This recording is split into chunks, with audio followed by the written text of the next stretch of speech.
Hi, I'm Steve from Spire Agile, and this is the Agile Gardener. If you're just starting out with Agile or just about to start a new piece of work, one of the first things you're going to come across is, where is my backlog? How do we get all these epic stories and tasks? Unfortunately, they don't grow on trees. And by the way, our product owner isn't the tree. Don't expect the product owner to provide you with a well-ordered, prioritised and refined backlog from thin air. You need some time to prepare. It's sometimes referred to as Sprint Zero in Scrum, where you take 2 to 4 weeks to understand the work. In practice, this is a team effort, and not just the team. You'll need to get the right people together, so stakeholders and others with specialist knowledge, in order to build the backlog. So, we know that we need to break our work down into smaller, more manageable chunks. This helps prioritisation, reducing uncertainty, enabling shorter iterations and leading to faster feedback loops, which help us inspect and adapt to deliver the right outcome. But how do we get there? How do we start? Well, try this exercise out with your team, or perhaps a friendly stakeholder or product owner, as it will help get the concept across of how to go about breaking work down and into manageable chunks and ultimately build your backlog. So we're going to break a notional piece of work down. Now for this exercise, we're going to use a user journey, our commute to work. It makes it quite a fun activity, as we're all familiar with this journey, and some of the discussions that come about when deciding what not to do make it light-hearted while still getting the point across of how to break our work down. I'm going to use Mural for this. It's a great online collaboration tool, but you could of course do this on a real whiteboard or use something like Miro or even Microsoft Whiteboard.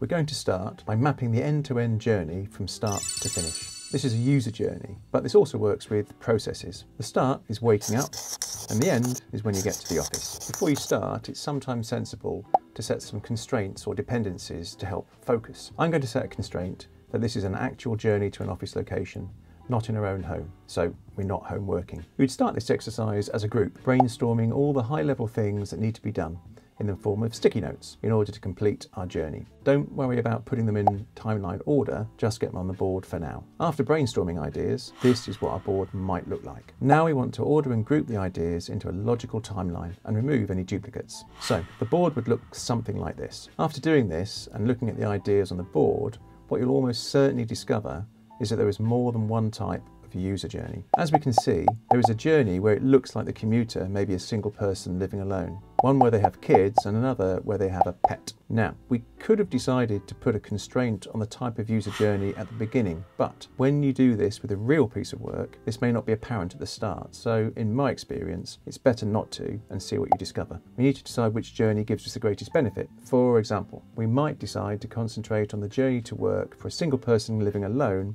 if this was our predominant journey for our target group. Perhaps this is the persona previously identified. These different journeys represent different types of users or processes in our system. It's important to identify these, as not all journeys yield the same amount of benefit or value. We don't discard these lesser value journeys, but we prioritise the ones with the greatest benefit. Okay, for this exercise, I'm going to prioritise the journey to work for a single person living alone with no pets and no grand illusions of doing any exercise before work. So we'll remove any ideas that don't correspond to our chosen journey. So now the board would look something like this. Now we're going to take a close look at the ideas left and debate which of them actually need to be done in order to complete the journey. For example, we have make coffee on the board, and we could reasonably argue this is not necessary to complete the journey. The goal here is to get a rudimentary minimum viable product, MVP.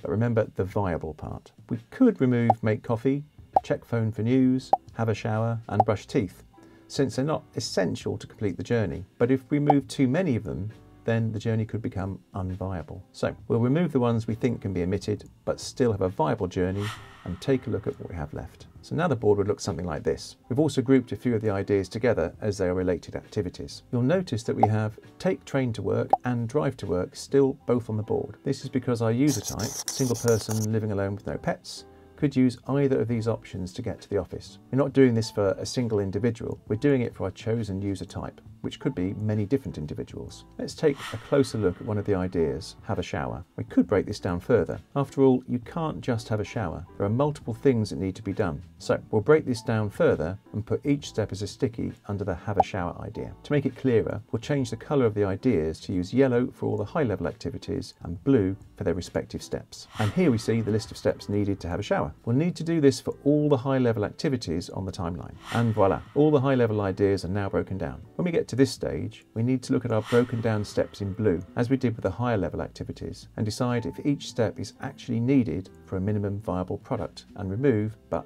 not discard those. Now, we have the option to go down another level by looking at our steps in blue and breaking them down further, but only if this will actually be useful. We don't want to break these down just for the sake of it. You've now broken down a piece of work and have a work in progress MVP. These stickies can now be considered for our backlog. The high level stickies in yellow could be epics, and the steps below in blue could be user stories. I hope you're getting value from this, and if so, please like and subscribe if you haven't already. Right, now, when you do this with a real piece of work, it may take several iterations, and you'll certainly have livelier conversations about what's in or out of MVP. But you can quickly build your backlog with this method, especially if everyone has been prepped with this exercise, as they'll know what to expect. And don't forget about the other journeys we sidelined earlier, as you'll still need to go through these in a subsequent iteration. Remember, we identified a user with kids and also with pets. But with these, concentrate on the deltas from the primary journey and ask yourself if they even need to be considered at this stage. How much value do they provide compared to your main journey, and would they be needed in order to get an MVP? This technique takes a bit of practice, and with a real piece of work there can be a lot of debate and heated discussions, but it's a great way to prepare for your next backlog. I hope this has inspired you to try breaking your work down and building a better backlog. Okay, that's it for this one, and I will see you next time.